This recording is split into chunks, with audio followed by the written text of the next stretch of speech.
Hello बच्चों, उम्मीद करता हूँ आप सब लोग बहुत अच्छे होंगे। मैं हूँ गणेश राणा कोटी। हमने फ़िज़िक्स का एक पैकेज बनाया है उन बच्चों के लिए जो 12th में हैं और बोर्ड के लिए प्रिपेयर कर रहे हैं। और ये 3rd चैप्टर का 10th लेक्चर है।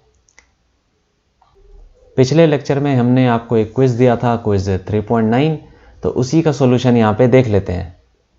इसमें बोल रहा है कि find EMF and internal resistance of the battery. Also mention whether the battery is being charged or discharged. If a battery follows the equation, दो पार्ट हैं, A 4i plus 3i equal to 12, दूसरा part है 2v minus 5i equal to 20, where v is the potential difference across the terminals of the battery and I is the current through it. मतलब हमको EMF और internal resistance निकालना है battery का, अगर और ये भी बताना है कि वो बैटरी चार्ज हो रही है कि डिस्चार्ज हो रही है। अगर potential difference across the battery और करंट के बीच में ये वाला रिलेशन है, मतलब दो पार्ट हैं इसके। एक पहला ये कर लेते हैं कि अगर ये पोटेंशियल डिफरेंस और करंट इस इक्वेशन को फॉलो करते हैं तो फिर हमको EMF और इंटरनल रेजिस्टेंस निकालना है, और साथ में ये भी बताना है कि बैटरी चार्ज हो रही है कि डिस्चार्ज हो रही है। तो ठीक है, देख लेते हैं इसको। पहले ये देख लेते हैं कि इसको लिख लेते हैं 4v plus 3i equal to 12। तो इसका हम ग्राफ बना के देखते हैं। देखो, ग्राफ अगर बनाएंगे तो ऐसा कुछ बनेगा। ये v हो गया, ये i हो गया। तो इसमें i की वैल्यू 0 डालेंगे तो v आ जाएगा हमारा 3। ठीक है, तो ये आ गया, एक आ गया ये वाला कोऑर्डिनेट 0,3। ठीक है, और v की वैल्यू 0 डालेंगे तो i की वैल्यू आ जाएगी 4, तो ये आ गया 4,0। ठीक है, तो अब ये इसको फॉलो करेगा, ये लाइन की इक्वेशन है। ठीक, मतलब v और i के बीच में लीनियर रिलेशन है, ये देख के ही पता चल रहा है। और ये स्ट्रेट लाइन की इक्वेशन है, तो ये ऐसा बन जाएगा। कोऑर्डिनेट से हम ऐसे उसको बना सकते हैं। ठीक है, अब हमको क्या पूछ रहा है वो कि ये इसका EMF और इंटरनल रेजिस्टेंस कितना होगा। तो देख लेते हैं। देखो, EMF क्या होता है। EMF, मान लो कोई बैटरी हमारे पास, ठीक है, और उसमें से कोई करंट फ्लो कर रहा है, E ले लेते हैं EMF, इसका इंटरनल रेजिस्टेंस R ले लेते हैं। तो अगर देखो, करंट तो यहाँ से बाहर भी निकल सकता है और अंदर भी घुस सकता है। तो अगर यहाँ से करंट बाहर निकलेगा तो उसको बोलेंगे डिस्चार्ज हो रही है बैटरी, और करंट अंदर घुसेगा तो क्या होगा, चार्जिंग होगी। तो इसको लिख लेंगे हम, ये डिस्चार्जिंग है। ठीक है, इसकी इक्वेशन भी बना लेंगे। और वैसे हम पढ़ चुके हैं ये इक्वेशन कैसे बनाते हैं। देखो, ये A ले लेते हैं, ये B ले लेते हैं। तो यहाँ से A से B तक चलते हैं तो कैसे लिखेंगे, VA माइनस E और प्लस IR। ठीक है, मान लेते हैं इसमें करंट I है, IR इक्वल टू VB। तो VA माइनस VB क्या आ गया, VA minus VB equal to E minus IR। तो इसका मतलब अगर बैटरी जो है वो डिस्चार्ज हो रही है तो आप पोटेंशियल डिफरेंस ऐसे लिख सकते हो कि V, पोटेंशियल डिफरेंस को हमने V ले लिया, equal to E minus IR। ठीक है, अब देखो कि क्या ये इक्वेशन इससे कंपेयर कर सकते हैं, क्या ऐसा ही आ रहा है। इसको हम थोड़ा सा सॉल्व कर लेते हैं। V एक तरफ रखते हैं, बाकी सब उस तरफ ले चलते हैं। तो देखो, ये 4v plus 3i equal to 12 है, तो इसको हम 4 से डिवाइड कर लेंगे तो v इस तरफ रह जाएगा और 3/4i जो है वो उस तरफ चला जाएगा। तो देखो, ये v प्लस 3/4i, ठीक है, इक्वल टू 3 ऐसे लिख सकते हैं, क्योंकि इस इक्वेशन को हमने 4 से डिवाइड कर दिया तो ये आ गया। ठीक है, और इसको उठा के इधर ले जाएंगे तो क्या आ जाएगा, v equal to 3 minus 3/4i। ठीक है, अब देखो, इसको हम सीधा इससे कंपेयर कर सकते हैं, क्योंकि इसमें E माइनस IR आ रहा है, और तो ये E हो जाएगा हमारा 3, और जो हमारा स्मॉल r इंटरनल रेजिस्टेंस होगा वो आ जाएगा 3/4। लेकिन इससे पहले कि हम एक चीज़ और देख लेते हैं, हमें कैसे पता चलेगा कि ये जो इक्वेशन है ये डिस्चार्जिंग की इक्वेशन है। ठीक है, और हो सकता है वो चार्ज हो रहा हो। तो पहले चार्जिंग वाली इक्वेशन भी देख लेते हैं। मान लेते हैं कि एक बैटरी है, ठीक है, और उसके साथ इंटरनल रेजिस्टेंस लगा हुआ है RE, इसके अंदर करंट घुस रहा है। तो इसमें भी हम क्या करेंगे, पोटेंशियल डिफरेंस देख लेते हैं। तो क्या होगा, ये देखो करंट अंदर घुस रहा है तो चार्जिंग का हो जाएगा ना, ठीक। तो चार्जिंग के लिए क्या होगा, VA लिख लेते हैं, VA माइनस ई और minus I R equal to VB, ठीक है, क्योंकि करंट की डायरेक्शन में जा रहे हैं तो potential difference minus I R आ जाएगा। तो VA माइनस VB क्या आ जाएगा, VA minus VB equal to E plus I R. तो इसका मतलब ये हुआ कि जब V equal to E plus I R, तो अगर बैटरी चार्ज हो रही है तो जो पोटेंशियल डिफरेंस होगा वो E प्लस आई आर आएगा, मतलब कहीं माइनस नहीं आएगा, ऐसी इक्वेशन आएगी। और अगर डिस्चार्जिंग हो रही है तो E माइनस आई आर आएगा। तो हम अगर ये देखते हैं V equal to 3 minus 3/4 I R है, इसका मतलब ये माइनस आ गया ना, तो इसका मतलब ये क्या हो रहा है, डिस्चार्जिंग हो रही है। तो इसको हम कंपेयर करेंगे E माइनस आई आर से, ठीक है। और अगर प्लस आ रहा होता तो हम सीधा कंपेयर करते इससे। तो यहाँ से कंपेयर करेंगे तो E की वैल्यू आ जाएगी 3, ठीक है, और R की वैल्यू आ जाएगी 3/4 ओम, 3 वोल्ट है ये, और ये 3/4 ओम, ठीक, ये आ गया। अब दूसरा पार्ट भी सिंपल है, ऐसे ही हो जाएगा। ये बोल रहा है कि दूसरी इक्वेशन दे रखी है 2V minus 5I equal to 20। तो इसको भी हम सॉल्व कर लेंगे, तो 2 से डिवाइड कर लेंगे और इसको उठा के इधर ले जाएंगे। तो V equal to 10 plus 5/2I, ठीक है। तो अब हम इस इक्वेशन को कंपेयर करेंगे चार्जिंग वाली इक्वेशन से, तो सीधा पता चल जाएगा कि E की वैल्यू कितना हो गया, ये हो गया 10 वोल्ट, और स्मॉल r इंटरनल रेजिस्टेंस कितना हो जाएगा 5/2 ओम, ठीक है। तो ये हो गया हमारा क्वेश्चन।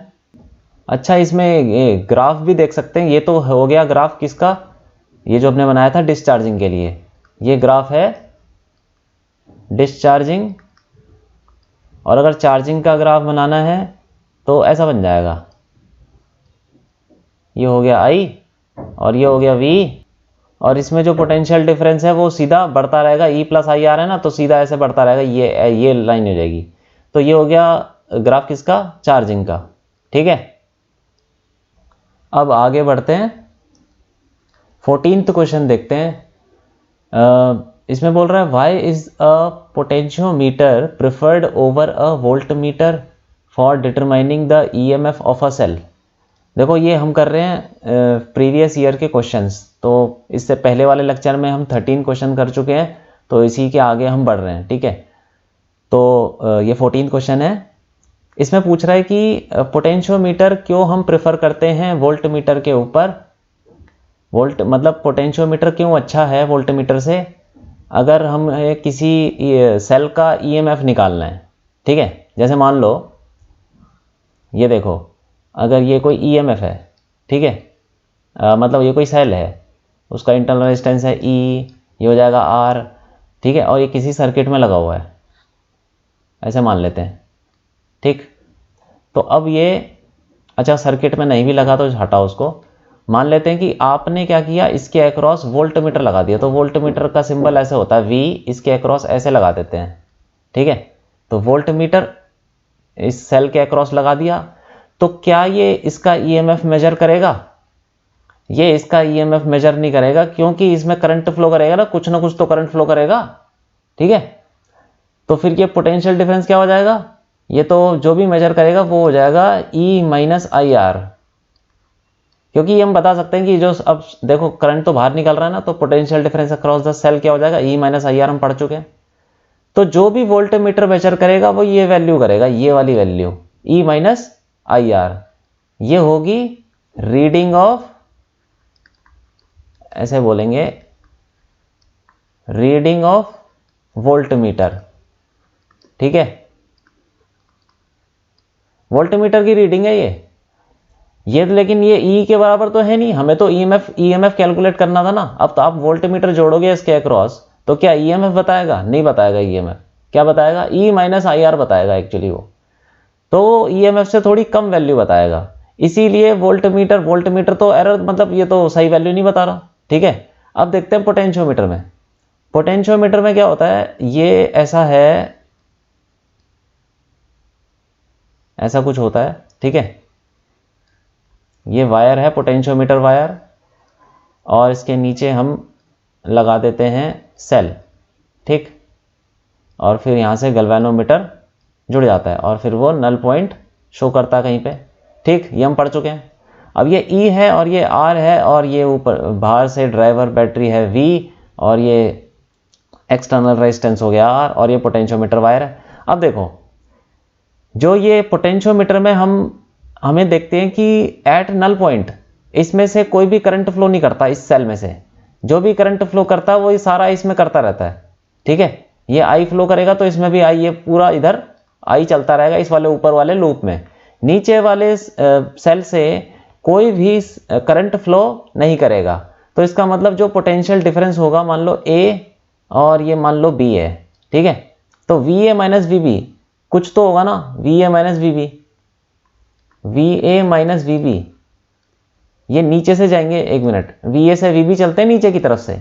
VA माइनस VB क्या होगा, VA माइनस E, और R के अक्रॉस तो कोई पोटेंशियल डिफरेंस होगा नहीं क्योंकि करंट तो है नहीं, ठीक है। तो E इक्वल टू VB हो जाएगा। तो यहाँ पे VA माइनस VB क्या हो जाएगा, ये E के बराबर ही आ जाएगा ना।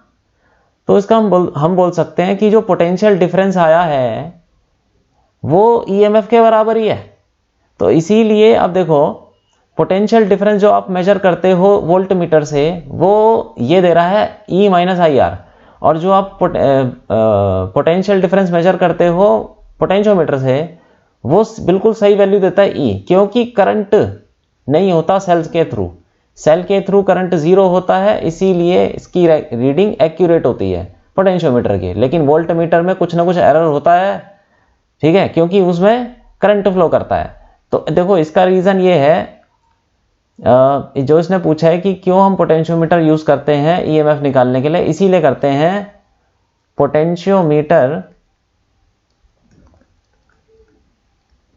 Potentiometer is preferred over voltmeter because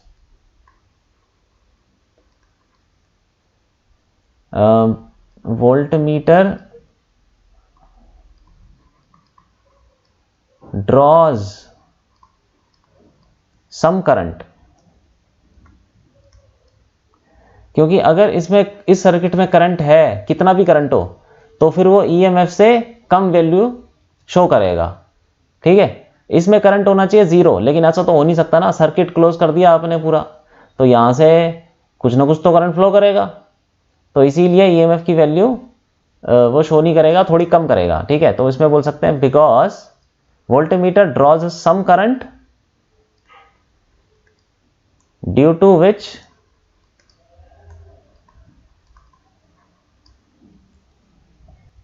reading of voltmeter is inaccurate। Voltmeter की रीडिंग एक्यूरेट नहीं होती, ठीक है, क्योंकि उसमें करंट फ्लो करने लगता है उस सर्किट में, which doesn't happen in potentiometer, ठीक है। आप सिर्फ इतना लिख सकते हो कि पोटेंशियोमीटर में क्या होता है कि सेल के थ्रू कोई करंट फ्लो नहीं करता, इसीलिए उसमें जो पोटेंशियल डिफरेंस होता है वो E के बराबर ही होता है। लेकिन वोल्टमीटर में करंट फ्लो करता है सेल से, तो EMF जो वोल्ट पोटेंशियल डिफरेंस होगा वो EMF से कम हो जाएगा, ठीक है। तो रीडिंग एक्यूरेट नहीं होगी वोल्टमीटर में। तो इतना लिखना काफ़ी है। तो ये हो गया हमारा क्वेश्चन। अब आगे बढ़ते हैं, 15th क्वेश्चन देखते हैं। ये पूछा गया है आउटसाइड दिल्ली में 2017 में। इसमें बोल रहा है कि nichrome and copper wires of same length and same radius are connected in series. मतलब एक वायर है नाइक्रोम की, दूसरी वायर है कॉपर की, ठीक है। दोनों की लेंथ सेम है, लेंथ सेम हो गई, और रेडियस सेम है तो मतलब एरिया भी सेम हो गया, ठीक है।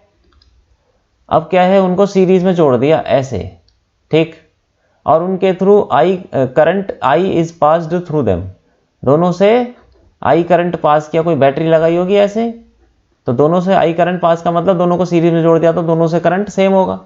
अब बोल रहा है कि which wire gets heated up more, कौन सी वायर ज़्यादा गर्म हो जाएगी।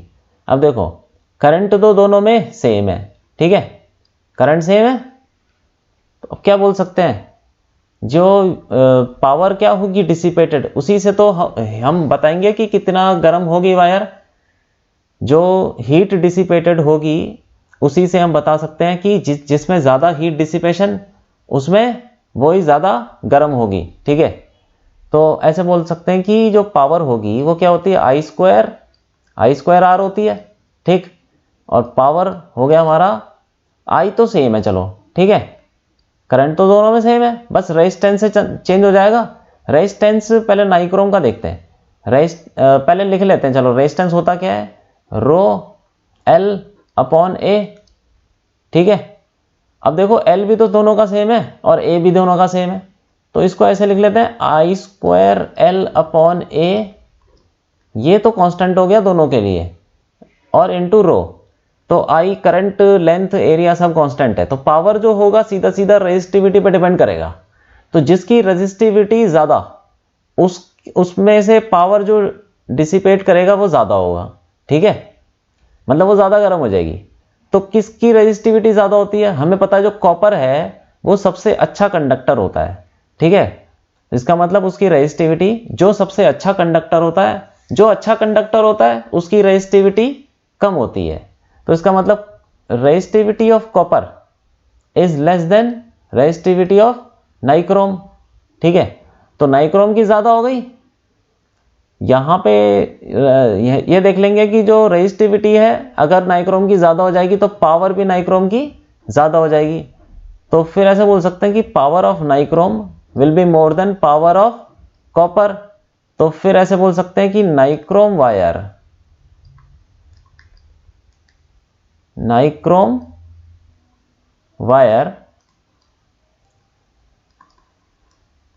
विल गेट हीटेड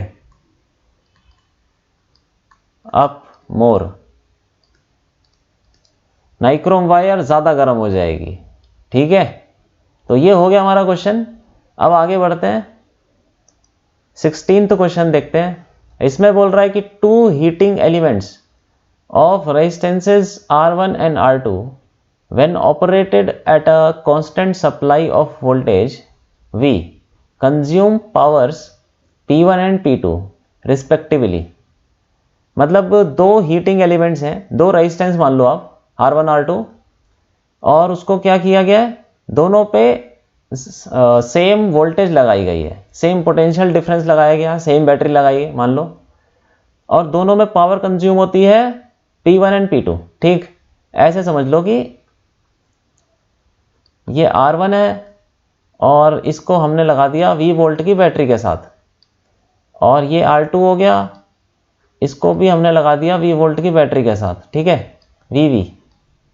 तो अब इसमें से जो पावर कंज्यूम होगी वो कितनी होगी, वो दे रखी है P1 और P2, हमें पता है। अच्छा ठीक है, तो पहले पढ़ लेते हैं क्या बोल रहा है। P1 P2 पावर कंज्यूम हो रही है। Deduce the expression for the power of their combination when they are in turn connected in, पहला पार्ट है सीरीज एंड दूसरा पार्ट है parallel across the same voltage supply. मतलब अब पहले तो अलग अलग लगाया था, ठीक है, तो जो पावर इसमें से डिसिपेट हो रही थी या कंज्यूम हो रही थी वो P1 है और इसमें से R2 वाले में से P2 है। अब क्या बोल रहा है वो पहले पार्ट में कि हम इन दोनों रेजिस्टेंस को हमने सीरीज में जोड़ दिया, तो जब हम सीरीज में जोड़ेंगे तब जो एक्सप्रेशन निकालनी है पावर की, तो तब कितनी पावर कंज्यूम होगी इस पूरे सिस्टम में से जब हम इसको सीरीज में जोड़ देंगे। तो देखो V वोल्ट की सेम वोल्टेज सप्लाई बोल रहा है, तो V ही रहेगा यहाँ पे, बैटरी सेम रहेगी, और ये R1 है और ये R2 है, ठीक। तो अब हमें निकालना है कि यहाँ से पावर कितनी निकलेगी। तो पावर कैसे निकले, पावर के लिए क्या कर सकते हैं कि पावर होती क्या है, I स्क्वायर R ठीक है। इसका दूसरा फॉर्मूला भी होता है, हमको पता है कि पावर का ऐसे लिख लेते हैं, क्योंकि करंट का क्योंकि निकालना थोड़ा वो हो जाएगा कॉम्प्लिकेटेड, मतलब करंट से करना ठीक नहीं है, क्योंकि हमें वोल्टेज दे रखा है ना और वोल्टेज सेम है, तो हमें वोल्टेज वाला फॉर्मूला ही लगाना चाहिए।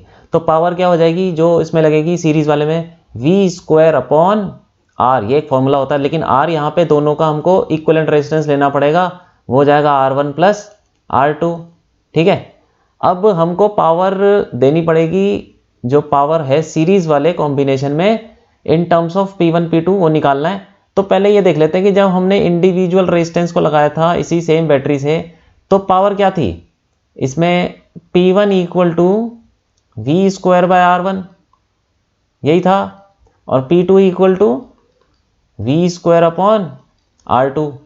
ठीक है, तो यहां पे हम बोल सकते हैं कि जो R1 है वो क्या हो जाएगा वी स्क्वायर अपॉन पी, तो यहां पे रख देंगे। तो PS जो सीरीज वाली पावर है वो क्या हो जाएगी वी स्क्वायर अपॉन R1 की जगह रख देंगे वी स्क्वायर अपॉन P1, तो we square upon P1 plus R2 की जगह रख देंगे वी स्क्वायर अपॉन P2, तो वी स्क्वायर अपॉन P2। ठीक है, तो वी स्क्वायर कॉमन लेके ये तो ऊपर से कट जाएगा। ठीक है, तो क्या बचेगा, ये हो जाएगा 1 अपॉन फिर 1 upon P1 plus 1 upon P2। अब इसका एलसीएम ले लेंगे, क्या आ जाएगा 1 अपॉन ये P1 P2 P1 plus P2, और ऊपर चला जाएगा P1 plus P1 into P2। ठीक है, तो ये तो आ गया हमारा सीरीज में जो पावर डिसिपेट होगी उसका expression in terms of P1 P2। अब दूसरा वाला केस क्या है, जब हमने पैरेलल में लगा दिया, तो जब हम पैरेलल में लगा देंगे तो एक मिनट यहाँ पे लिख ले, यहाँ पे बना लेते हैं। पैरेलल में जब बनाएंगे तो लगाएंगे तो क्या होगा, तब भी कुछ ऐसा ही हो जाएगा, ये R1 है, ये R2, और ये सेम बैटरी के साथ जोड़ा है। अब इसमें क्या है, पावर जो होगी पैरेलल कॉम्बिनेशन में वही same formula V square upon, ये कॉम्बिनेशन लग जाएगा इस पे V square upon R, V square upon R होता है ना, लेकिन आर यहाँ पे आर इक्विवेलेंट लेना पड़ेगा। आर इक्विवेलेंट क्या होगा, आर इक्विवेलेंट हो जाएगा आर, क्योंकि पैरेलल है ना, पैरेलल का हमको फॉर्मूला पता है R1 R2 upon R1 plus R2। ठीक है, अब उसको रख देंगे यहाँ पे, तो ये हो जाएगा R1 R2 और फिर ऊपर चला जाएगा R1 प्लस R2। ठीक है, इसको ऐसे भी लिख सकते हैं PP equal to V square, bracket में R1 R2 को हम ब्रैकेट के अंदर ले जाएं और इसको डिवाइड कर दें, तो ये लिख देंगे हम 1 upon R2 plus 1 upon R1, ये लिख सकते हैं ना। ये R1 R2 को अगर हम नीचे ले जाएं, इसके R1 प्लस R2 के नीचे ले जाएं और अलग अलग कर दें, तो ये आ जाएगा 1 upon R2 plus 1 upon R1। और हमें पता है कि 1 अपॉन R1 कितना है, ये देखो यहाँ से 1 अपॉन R1 बोल सकते हैं कि 1 upon R1 equal to P1 upon V square. ठीक है, तो क्या हो जाएगा V square into 1 upon R2, 1 upon R2 क्या हो जाएगा P2 अपॉन वी स्क्वायर, तो P2 upon V square plus 1 upon R1 क्या हो जाएगा P1 अपॉन वी स्क्वायर। ठीक है, तो अब देखो वी स्क्वायर कॉमन लेके तो कट गया, तो क्या बचा, जो हमारा पावर आ जाएगी पैरेलल में, ये आ जाएगी P1 प्लस P2। ठीक है, तो ये हमने निकाल दिया दोनों एक्सप्रेशन सीरीज और पैरेलल में पावर डिसिपेशन का। ठीक है, इन टर्म्स ऑफ P1 और P2। तो ये हो गया हमारा क्वेश्चन। अब आगे बढ़ते हैं, 17th क्वेश्चन देखते हैं। ये ऑल इंडिया 2012 में पूछा गया है। इसमें बोल रहा है conductor of length L is connected to a DC source, मतलब direct current source of EMF E if the length of the conductor is tripled by stretching it keeping E constant. Explain how its drift velocity would be affected. मतलब एक conductor है, ठीक है, ऐसे मान लो, और उसको हमने एक डीसी सोर्स के साथ मतलब बैटरी से जोड़ दिया, उस बैटरी का ईएमएफ ई दे रखा है, ठीक। अब बोल रहा है कि इसकी लेंथ को हमने खींच के क्या कर दिया, ट्रिपल कर दिया। तो जब हम इसकी लेंथ को खींचेंगे तो कुछ ऐसा हो जाएगा, ये ऐसा मान लेते हैं, ऐसा हो गया, ठीक है। लेकिन बैटरी अभी भी कनेक्टेड है। वो बोल रहा है कि कीपिंग ई कांस्टेंट, तो जो बैटरी का जो ईएमएफ है वो ई ही रहेगा, ठीक है। उसने फिक्स कर दिया ई को। अब हमने लेंथ को ट्रिपल कर दिया है, तो बताना है कि ड्रिफ्ट वेलोसिटी पे क्या फर्क पड़ेगा। तो देखो, अगर हमने लेंथ को ट्रिपल कर दिया तो एरिया भी तो चेंज हो जाएगा ना इसका। वायर को जब हम खींचते हैं तो उसका रेडियस भी तो चेंज हो जाता है, उसका एरिया भी चेंज हो जाता है। लेकिन ये एक कंडक्टर है तो इसका हम मानते हैं कि इसकी डेंसिटी कांस्टेंट है, मास कांस्टेंट है, वॉल्यूम भी कांस्टेंट मानते हैं। तो अगर इसका वॉल्यूम कांस्टेंट है तो अगर इसकी लेंथ इनिशियल ले लेते हैं ए और इनिशियल एरिया ले लेते हैं, इनिशियल लेंथ ले लेते हैं एल, इनिशियल एरिया ले लेते हैं ए, और फाइनल जो उसकी लेंथ ले लेते हैं L1 और एरिया ले लेते हैं A1। तो L1 तो इसने बोल दिया कि ट्रिपल कर दिया, तो L1 इक्वल टू 3L हो जाएगा, ठीक है। और वॉल्यूम कांस्टेंट है तो area into length, initial volume जो भी था वो फाइनल वॉल्यूम के बराबर हो जाएगा, AL equal to A1 into L1। अब यहाँ पे देखो रख देते हैं, L1 की वैल्यू कितनी हो जाएगी, AL equal to A1 into 3L। तो LL तो कट गया, तो A1 की वैल्यू क्या आ गई, A/3, ठीक। तो एरिया 1/3 हो जाएगा। तो अब हम बोल सकते हैं कि रेजिस्टेंस क्या होगा, रेजिस्टेंस इनिशियल आर ले लेते हैं। इनिशियल रेजिस्टेंस कितना हो जाएगा, रो L/A, और फाइनल रेजिस्टेंस क्या हो जाएगा, वो R1 ले लेते हैं। रो तो सेम रहेगा ना क्योंकि मटेरियल तो सेम है। L क्या हो जाएगा, L तो 3L है, 3L कर दिया ना हमने। इसको पहले ऐसे लिख लेते हैं, रो L1/A1, ठीक है। अब देखो यहाँ पे रो तो सेम रहेगा, L1 की वैल्यू 3L और A1 की वैल्यू A/3, ठीक है। और 3 ऊपर चला जाएगा तो क्या आ जाएगा, 9 रो L/A, ठीक। ये आ गया 9 टाइम्स, जो रेजिस्टेंस हो जाएगा वो 9 टाइम्स हो जाएगा। अब हम देखते हैं इसमें करंट कितना है। ये ले लेते हैं I और इसको ले लेते हैं I1, ठीक है। बैटरी तो सेम है तो ऐसे लिख सकते हैं E equal to I into R पहले वाले केस में, और दूसरा तो इसमें हम निकाल लेंगे I की वैल्यू कितनी हो जाएगी, E/R कितना है, रो L/A, ठीक है। ये आ गया। अब दूसरे वाले केस में क्या है, इस वाले में सेम बैटरी E रहेगी, तो E equal to I1 into R1। तो I1 की वैल्यू क्या आ जाएगी, ये आ जाएगी E/R की वैल्यू कितनी है, 9 रो L/A, ठीक है। तो करंट ही आ गया हमारा। अब देखो हमें पता है कि जो करंट है वो क्या होता है, करंट इक्वल टू NEA/VD, यही होता है ना।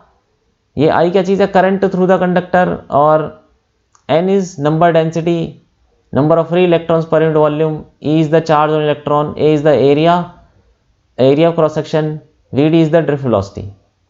तो अब देखो यहाँ पे कि यहाँ पे रख देते हैं वैल्यू, कितना हो जाएगा, EA/, यहाँ लिख लेते हैं EA/रो L इक्वल टू NEA/VD। ये इनिशियल में था, ठीक है। फाइनली में देख लेते हैं फाइनल में क्या होता है। ये हो जाएगा, सेम फॉर्मूला यूज करते हैं, ठीक है। I इक्वल टू NEA/VD, तो I की जगह I1 आ जाएगा, तो ये लिख लेंगे I1 इक्वल टू NEA1, क्योंकि N तो कांस्टेंट रहेगा, मटेरियल सेम है, ठीक है। E भी कांस्टेंट है ही, और VD1, ठीक। तो I1 की जगह ये डाल देंगे EA/9 row L equal to NEA1 की जगह A/3 आ जाएगा, VD1, ठीक। अब इन दोनों को डिवाइड कर देंगे तो देखो जरा क्या हो जाएगा, ये कट गया, EA रो L सब कट जाएगा, तो क्या आएगा बताओ, ये आ जाएगा 9 इक्वल टू, अगर दिस अपॉन दिस करेंगे तो 9 ऐसा आ जाएगा ना, 9 ऊपर चला जाएगा, ठीक है। और कितना हो जाएगा, एन ई ए सब वी सब कट गया, तो बचा कितना, वी डी बाई 3, यहाँ पे ऊपर 3 ऐसे, यहीं पे काट लो, यहाँ पे काट लेंगे ना, 3 से कट जाएगा, नहीं तो 3 बच जाएगा, तो इधर आ जाएगा 3 और इधर आ जाएगा हमारा कितना, ये V D upon V D one. तो वी डी वन कितना आ गया, इन दोनों को आप डिवाइड करोगे तो सीधा आ जाएगा ये, ठीक है। तो V D one equal to V D by 3 हो गया। इसका मतलब क्या हुआ कि हमारा जो ड्रिफ्ट वेलोसिटी है वो 1/3 हो जाएगी, ठीक है। अब आगे बढ़ते हैं, 18th क्वेश्चन देखते हैं। इसमें बोल रहा है a cell of EMF E and internal resistance V is connected across a variable resistor R, ठीक है। Plot a graph showing the variation of terminal potential V with resistance R, predict from the graph the condition under which V becomes equal to ई।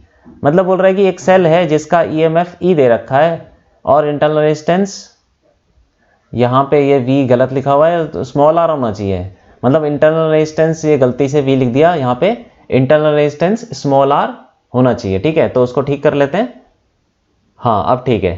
तो internal resistance R है उस cell का और is connected across a variable resistor R। तो मतलब एक cell है हमारे पास जिसका EMF E दे रखा है और इंटरनल रेजिस्टेंस स्मॉल r दे रखा है, उसको हमने एक वेरिएबल रजिस्टर के साथ जोड़ दिया। वेरिएबल का मतलब उसकी वैल्यू चेंज कर सकते हैं, ठीक है। ये कैपिटल R की वैल्यू हम चेंज कर सकते हैं। अब बोल रहा है कि हमको ग्राफ बनाना है किसका, बैटरी के अक्रॉस जो टर्मिनल पोटेंशियल है। टर्मिनल पोटेंशियल मतलब बैटरी सेल के अक्रॉस जो पोटेंशियल डिफरेंस है। तो अब देखो इसके अंदर से करंट निकलेगा, तो ये तो कौन सा सर्किट हो गया, ये हो गया डिस्चार्जिंग वाला, क्योंकि इसमें से करंट बाहर निकलेगा, ठीक है। तो फिर इसमें पोटेंशियल डिफरेंस की इक्वेशन हम जानते हैं क्या होती है, E माइनस आई आर, ये हम पढ़ चुके हैं, ठीक। E माइनस आई आर ये इक्वेशन हो जाएगी किसकी, potential difference across the cell, ये V की, equal to E is the EMF minus I is the current through the battery through the cell और R is the internal resistance, ठीक। अब हमको ग्राफ बनाना है किसके बीच में, V और कैपिटल R के बीच में, लेकिन यहाँ कैपिटल R तो है नहीं, तो हमको क्या करना पड़ेगा, ये I एक वेरिएबल है, इसको कैपिटल R की टर्म्स में चेंज करना पड़ेगा। तो कर लेते हैं, इसमें इक्वेशन लिख लेते हैं। तो ओम्स लॉ लगाएंगे इस पूरे लूप के ऊपर, तो क्या हो जाएगा, E equal to I into R plus R, total resistance जो है वो R प्लस आर है और EMF E है, तो सिंपल ओम्स लॉ से हम निकाल सकते हैं I की वैल्यू, I क्या आ जाएगा, E by R plus R, और इस I को उठा के यहाँ डाल देंगे, तो V कितना आ जाएगा, E minus E R upon R plus R, ठीक है। तो अब ये एलसीएम ले लेंगे तो क्या आ जाएगा, E R plus E R upon R plus R, ठीक है। सॉरी माइनस भी तो आएगा यहाँ पे, माइनस ई आर, तो ये तो कट गया ई आर, तो क्या बचा, E capital R upon R plus R, और इस R को उठा के ऐसे लिख सकते हैं, क्योंकि हमको ग्राफ बनाना है ना, तो एक ये कैपिटल R को उठा के नीचे ले जाएंगे तो R बाय R प्लस 1, इससे हम बता सकते हैं ग्राफ कैसे वेरी करेगा, ठीक है। अब देखो, तो प्रेडिक्ट करना है, ये ग्राफ बनाना है किसके बीच में, जब क्या हो जाएगा, मतलब V और कैपिटल R के बीच में ग्राफ बनाना है, तो V ये रहा और कैपिटल R ये रहा, तो कैसा ग्राफ बनेगा, ये देखो। ये तो थोड़ा ऐसा है कि जब जैसे जैसे लीनियर तो नहीं है ये, ठीक है, लाइन तो बनेगा नहीं, क्योंकि कैपिटल R ऊपर भी है नीचे भी है, तो ऐसा नहीं हो सकता, लाइन नहीं होगा, कुछ और ही ग्राफ बनेगा। तो जैसे जैसे ये R, अभी देखते हैं कि R बढ़ाएंगे तो V क्या होगा, अगर हमने R बढ़ाया तो स्मॉल r मतलब कैपिटल R अगर हम बढ़ाएंगे तो small r upon capital R, ये वाला रेशियो कम हो जाएगा, ये कम हो गया तो 1 प्लस समथिंग ये पूरा कम हो जाएगा, डिनोमिनेटर कम हो गया, तो डिनोमिनेटर कम हो जाएगा तो V की वैल्यू अपने आप ही बढ़ जाएगी। तो इसका मतलब क्या हुआ, R बढ़ाएंगे तो V भी बढ़ जाएगा, और ऐसे भी देख लेते हैं कि आर की जो कैपिटल आर की वैल्यू है वो कहाँ से लेके कहाँ तक वेरी करेगी। वो मिनिमम कितना हो सकता है, कैपिटल आर 0 हो सकता है ना। तो 0 डाल के देखो क्या आता है, 0 डालेंगे तो आर अपॉन 0 इन्फानेट हो जाएगा, 1 प्लस इन्फानेट इन्फानेटी हो जाएगा, तो ई अपॉन इन्फिनिटी 0 आ जाएगा। तो मतलब अगर आर की वैल्यू 0 है, अगर आर 0 है तो वी ये भी 0 हो जाएगा, आर 0 तो वी भी 0, और आर अगर इन्फिनिटी हो जाएगा, इन्फिनिटी मतलब बहुत बड़ी वैल्यू हो जाएगी, तो वी की वैल्यू क्या है, यहाँ पे इन्फिनिटी डाल के देखते हैं, आर अपॉन इन्फिनिटी 0 हो जाएगा ना पूरा, small R upon capital R 0 हो जाएगा अगर कैपिटल आर इन्फिनिटी हो गया। तो ये रेशियो 0, तो 1 प्लस 0 1, तो वी की वैल्यू ई के बराबर हो जाएगी, तो v इक्वल टू ई। ठीक है, इसका मतलब ग्राफ कैसा बनेगा, ग्राफ ऐसा बना लेते हैं, इधर v ले लेते हैं, इधर e। तो जब r 0 है तो v भी 0 है, सॉरी इधर e नहीं आएगा, हमें v और वर्सेस r के बीच में बनाना है ग्राफ। तो r 0 तो v 0, ठीक है।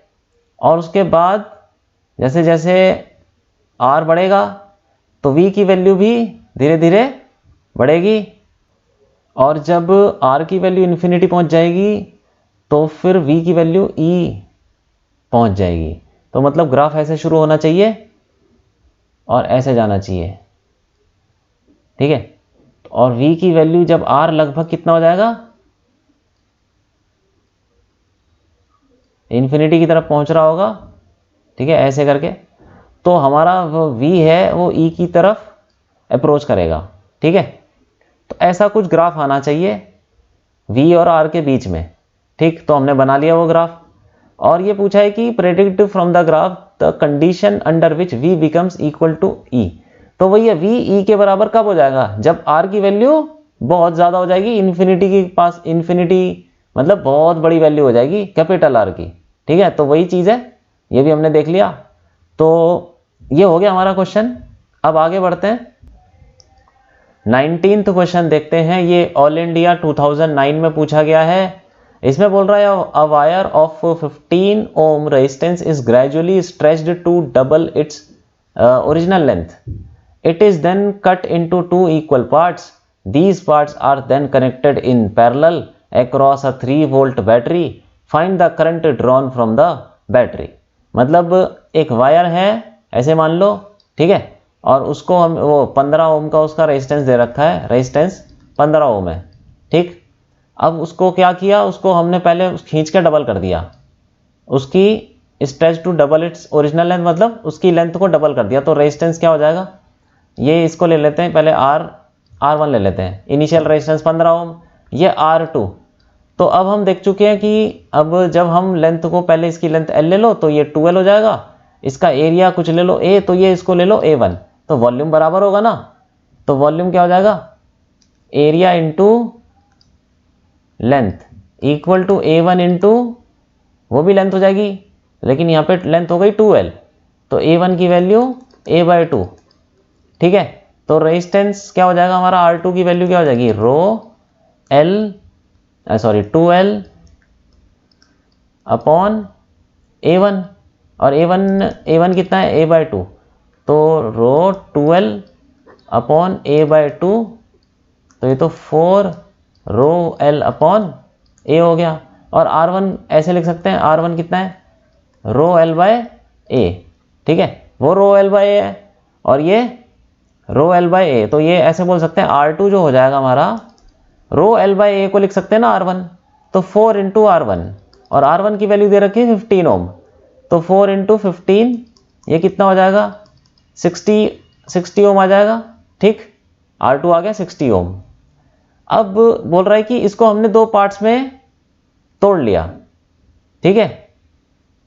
इस वाली वायर को जो हमने खींच के लंबा किया था, इसको हमने 2 टुकड़े कर लिए इसके, ठीक है। और these parts are connected in parallel, parallel में जोड़ दिया, मतलब एक वायर ऐसे हो गई और दूसरी वायर ऐसे हो गई, और दोनों को पैरेलल में हमने जोड़ दिया, ठीक है। ये ऐसे बना लेते हैं थोड़ा, एक वायर ये है, एक वायर ये रही, और इन दोनों को पैरेलल में हमने जोड़ दिया है, ठीक। और बैटरी लगा दी 3 वोल्ट की पैरेलल में। अब बताना है कि कितना करंट निकलेगा बैटरी से, कितना करंट ड्रॉ होगा बैटरी से। तो देखो यहाँ पे क्या है, कुछ नहीं है। जब हमने R2 ये R2 की वैल्यू निकाली थी 60, अब उसका हमने 2 टुकड़े कर दिए, ठीक है। तो हर एक वायर जब 2 इसके टुकड़े किए बराबर बराबर, तो हर एक का रेजिस्टेंस कितना हो जाएगा, आधा आधा हो जाएगा ना। लेंथ आधी करेंगे तो रेजिस्टेंस भी आधा हो जाएगा, क्योंकि area of cross section same है। यहाँ पे देखो लेंथ आधी कर देंगे, एरिया बराबर है, रेजिस्टिविटी उतनी है, लेंथ आधी कर देंगे तो रेजिस्टेंस भी आधा हो जाएगा। तो इसका मतलब ये जो R2 है 60 ओम का, इसकी लेंथ भी आधी, इसके 2 टुकड़े करेंगे तो एक टुकड़े की जो लेंथ है वो आधी होगी ना, तो रेजिस्टेंस भी आधा हो जाएगा। तो ये हो जाएगा 30 ओम और ये भी 30 ओम, ठीक है। अब ये दोनों पैरेलल में है, तो पैरेलल में क्या फॉर्मूला लगता है, 1/R इक्विवेलेंट।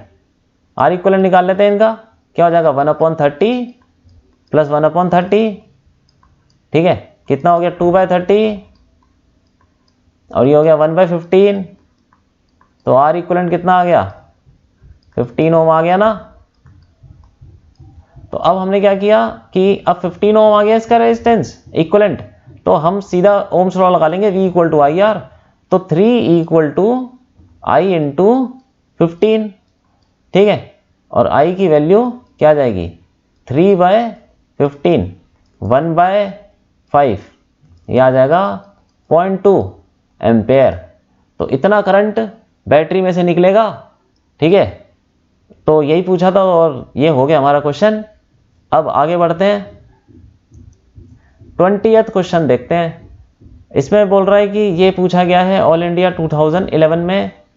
इसमें बोल रहा है in the given circuit assuming point A to B at 0 potential, use Kirchhoff's rules to determine the potential at B। मतलब जो A पॉइंट है उसका पोटेंशियल 0 है, मतलब VA की वैल्यू 0 दे दी, ठीक है। तो हमसे पूछा गया है कि क्या बताना है, B का पोटेंशियल बताना है, ठीक। और ये करंट वगैरह सब दे रखे हैं। अब देखो क्या करें, यहां से A से लेके B तक चलते हैं और कुछ नहीं करना, A से लेके B तक जाना है।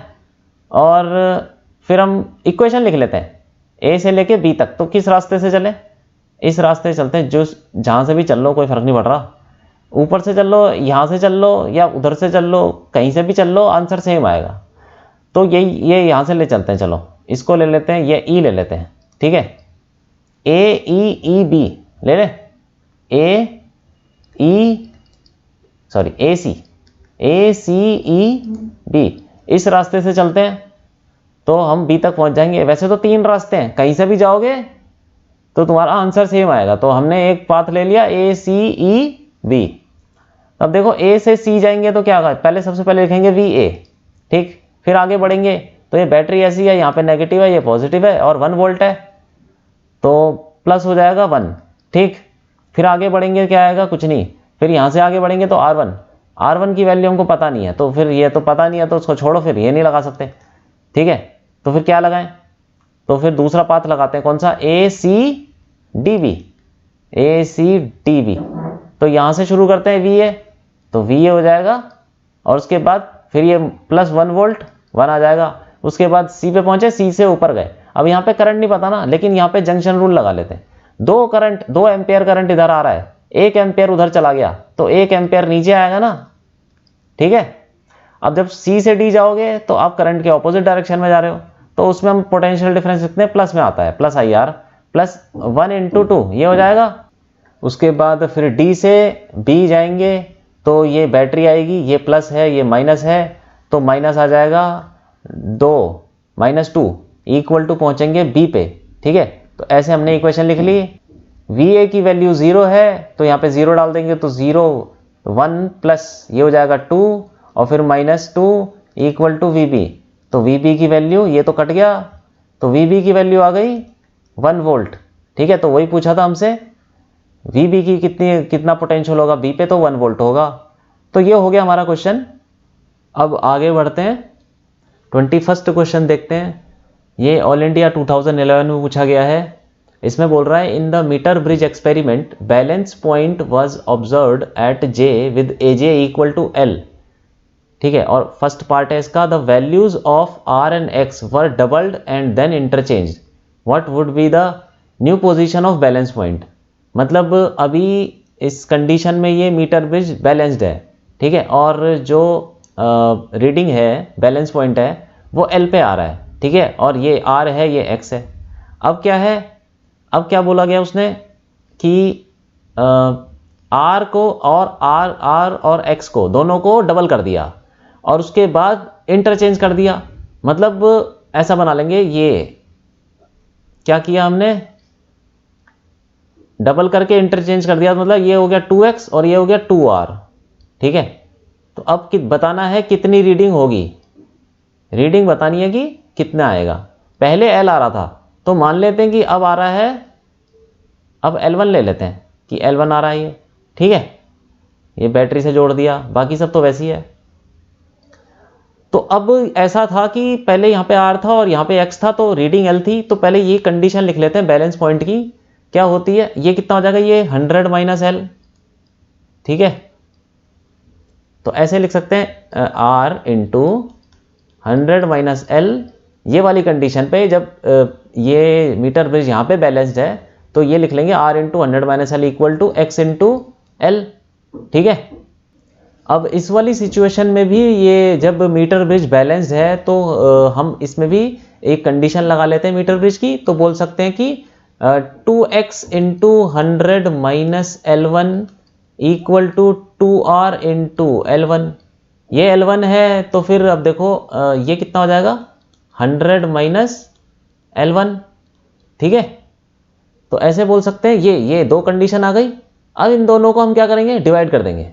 लो डिवाइड कर दो ये ऐसे, तो देखो ये डिवाइड करेंगे तो क्या हो जाएगा, इसको इस तरफ लिख लेते हैं, किस तरफ, ऐसे लिख लेते हैं, देखो 2RL1 इक्वल टू 2x, ये x है, ठीक है, मल्टीप्लाई नहीं है x, 2x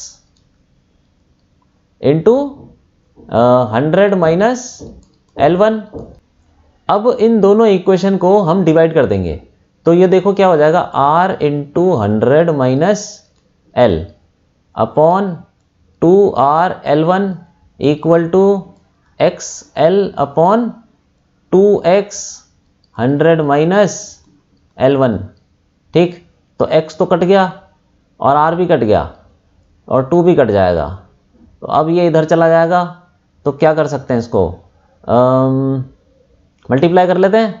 तो 100 इंटू 100 कितना हो गया, 10,000, ठीक है, माइनस 100 L1 और फिर minus 100 L equal to, sorry ये भी आ जाएगा, प्लस L इंटू L1 और इक्वल टू ये L इंटू L1 ये आ जाएगा, ठीक है, और ये L1 तो कट जाएगा, ठीक है। तो अब देखो ये हमें निकालना ना L1, तो L1 क्या आएगा बताओ। अब 100, ये देखो यहाँ पे ऐसे लिख सकते हैं, 10,000 माइनस 100 L1, या फिर इसको उधर उठा के उधर ले चलते तो minus 100 L equal to 100 L1, ऐसे लिख सकते हैं, ठीक है। और ये 100 तो कट जाएगा कॉमन लेके सबसे, तो L1 की वैल्यू क्या आ जाएगी, L1 आ जाएगा 100 माइनस L, ठीक है, सीधा सीधा आ गया 100 माइनस L। तो ये हो गया हमारा क्वेश्चन। अभी एक ये तो पहला पार्ट है, पहला पार्ट हो गया। दूसरे पार्ट में क्या बोल रहा है, if the galvanometer and battery are interchanged at the balance position how will the balance point get affected. तो इसको भी देख लेते हैं, ये वैसे हम पढ़ चुके हैं लेकिन दोबारा बता देता हूं आपको मैं। देखो दूसरे पार्ट में ये बोल रहा है कि ये एक मीटर ब्रिज क्या व्हीटस्टोन ब्रिज की तरह ही तो होता है, क्योंकि मीटर ब्रिज एप्लीकेशन है व्हीटस्टोन ब्रिज का। तो हम ये देख चुके हैं कि अगर एक ऐसा मीटर ब्रिज मान लो या व्हीटस्टोन मान लो, बैलेंस्ड है, ठीक है। मीटर ब्रिज एक व्हीटस्टोन का ही एप्लीकेशन है, तो मैं व्हीटस्टोन से आपको समझा देता हूं। जो व्हीटस्टोन में हो रहा होगा वही मीटर ब्रिज में हो रहा होगा, ठीक है। ये मान लो बैटरी है, ठीक, ऐसे लगी हुई थी और यहां पे गैल्वेनोमीटर लगा हुआ था, ठीक। अब क्या हुआ कि हमने इंटरचेंज कर दिया, ये बोला ना उसने कि गैल्वेनोमीटर और बैटरी को इंटरचेंज कर दिया तो क्या फर्क पड़ेगा बैलेंस पॉइंट पे। तो ठीक है, ये R1 ले लो, ये R2, ये R3 और ये R4। अब हम चेंज कर देते हैं, इंटरचेंज, ये हो गया R1 R2, ठीक है, R3 और R4, और यहाँ पे लगा दी हमने बैटरी, ठीक, और यहाँ लगा दिया गैल्वेनोमीटर। तो अब क्या होगा, ये R4। तो देखो यहाँ पे इस वाली कंडीशन में जब बैलेंस था तो ऐसे बोल सकते हैं R1 into R4 equal to R2 into R3, ठीक है, ऑपोजिट वालों का प्रोडक्ट सेम होता है, ठीक।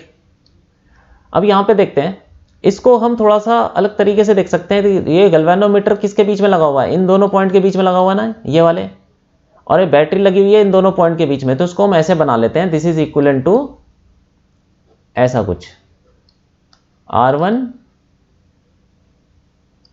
R3 ये,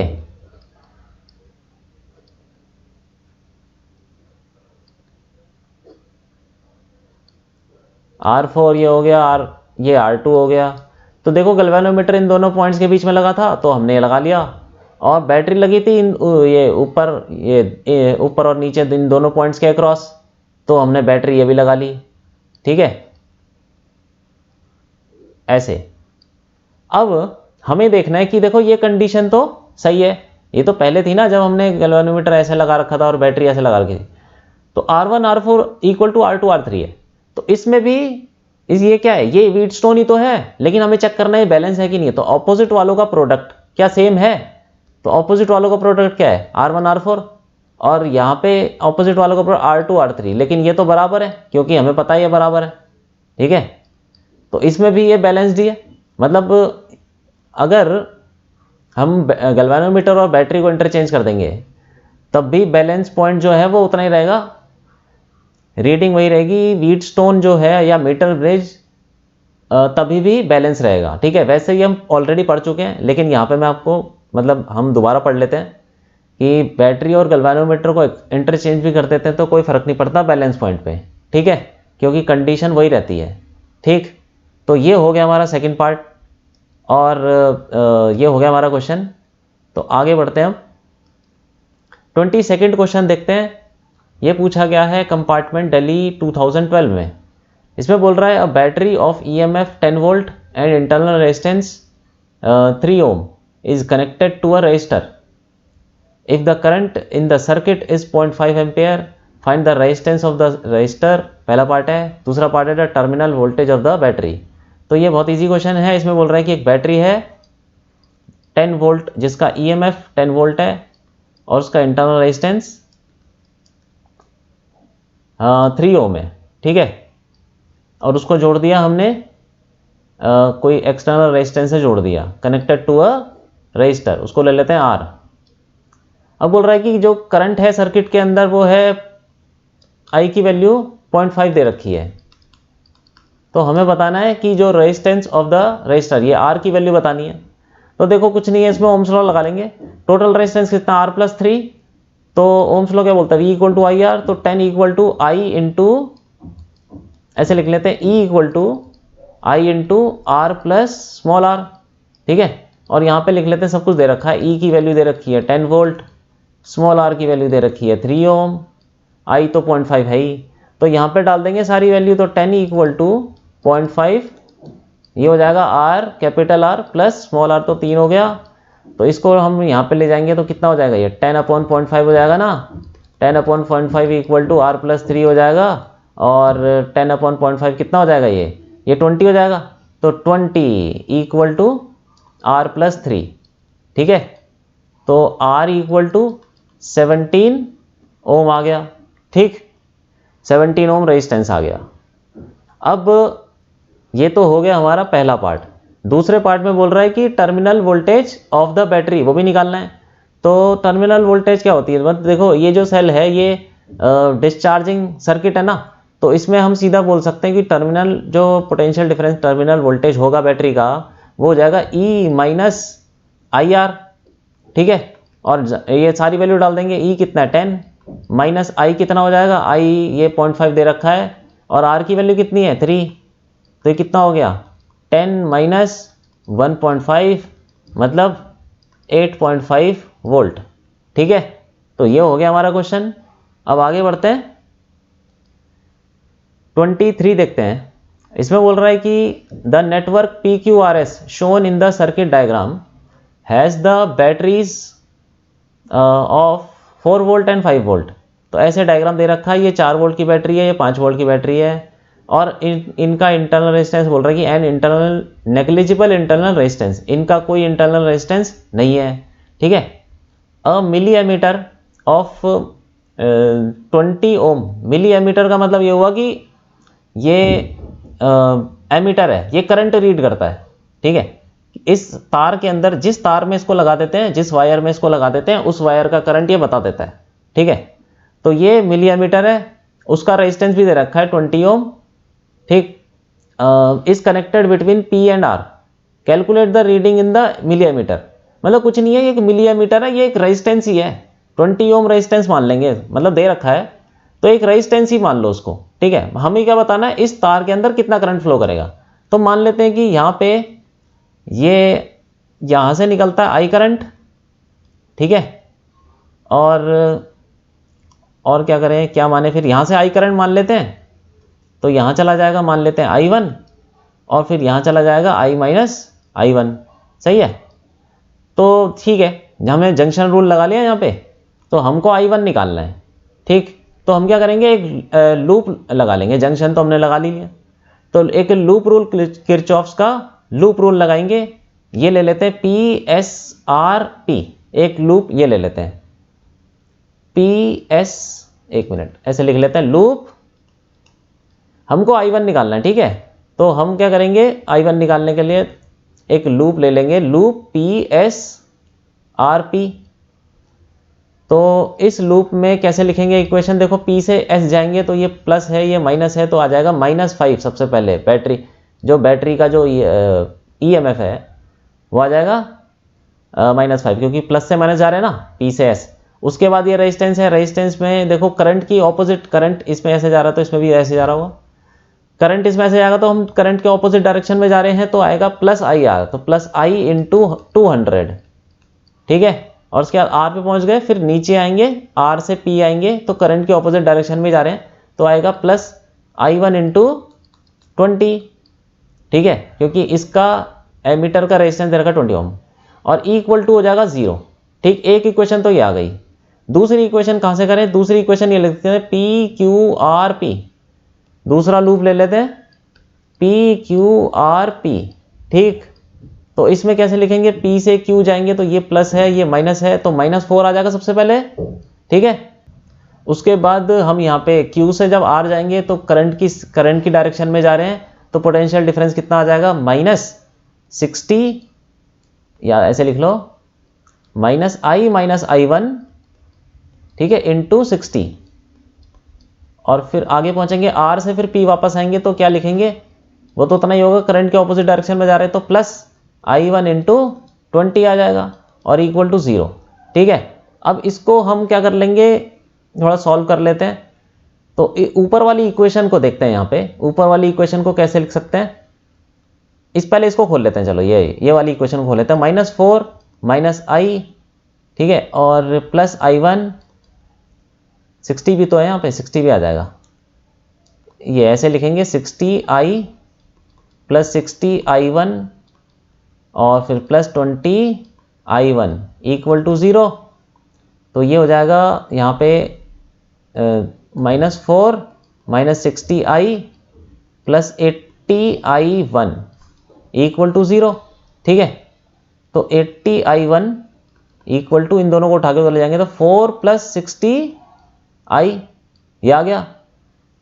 तो इस I1 की वैल्यू कितनी आ जाएगी, I1 की वैल्यू आ जाएगी 4 + 60I / 80, और इस I1 की वैल्यू को उठा के हम यहाँ डाल देंगे।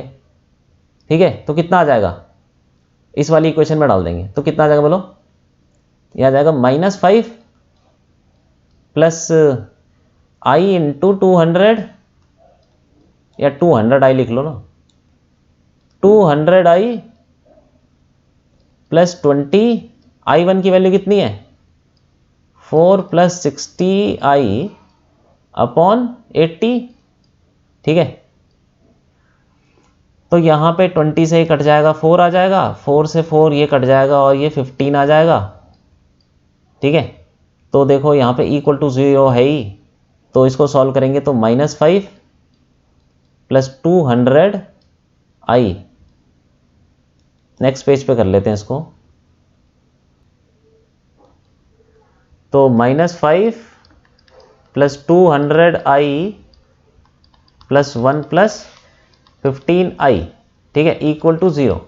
तो देखो ये कितना हो जाएगा, 215 आई और ये हो जाएगा इक्वल टू 4, -5 प्लस 1 -4, तो उधर चला जाएगा तो 4 हो जाएगा।